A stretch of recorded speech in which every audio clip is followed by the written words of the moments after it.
Hi, how are you? In this video, it kicks off the first exercise from the Self-Love Workbook that I created just for you.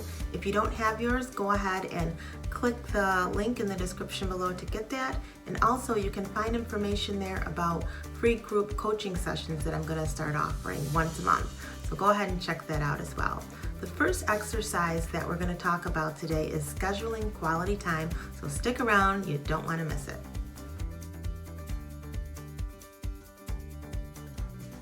My name is Shena, and I'm committed to helping you learn how to love yourself so you can find value, build confidence, and continually practice self-love. So if that sounds good, go ahead and like and subscribe below. Okay, before we get started, let's quickly go over what self-love means and what you need to know to get started practicing it.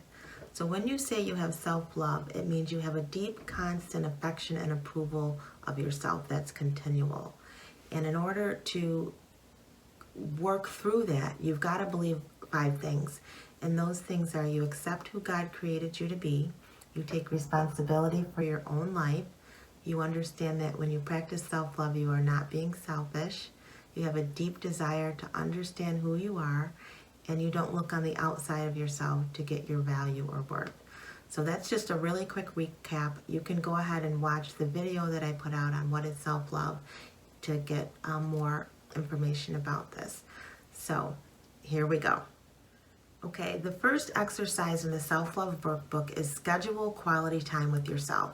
It seems very simple, but it can be difficult because most of you have probably spent a lot of time taking care of other people and pouring all of your energy into someone else. Maybe because you've been in relationships that have drained you, that are toxic, and that are not healthy. So you haven't given yourself the time you need to learn how to love you. So this exercise is simple, but it's super important.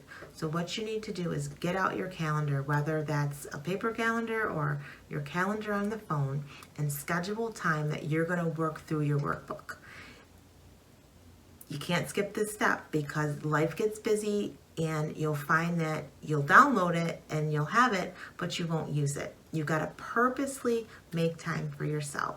So on your calendar, you're going to schedule consistent time to put yourself first.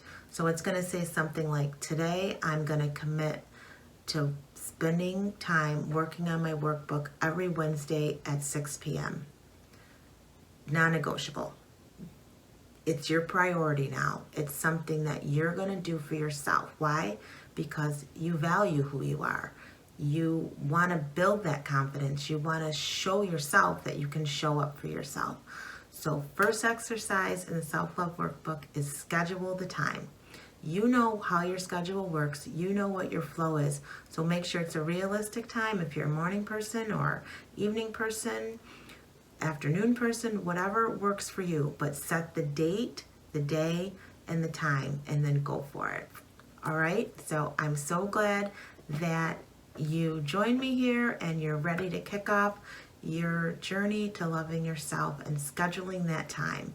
I know you get tired and you might want to just veg out on Netflix, whatever, that's fine. That's why we've got to make sure we schedule the time. Okay? If this has been helpful to you, make sure you like and subscribe and hit the notification bell so when we move on to Self-Love Exercise number 2, you'll be ready. If you haven't already, go ahead in the description, click the link below and download the workbook, because next time we're going to be talking about Self-Love Exercise number 2, which is replacing negative thoughts. You don't want to miss it. It's going to be a good one, and I'm happy to be on this journey with you. So always remember that you're fabulous, and I'll see you next time. True healing begins with self-love. Bye.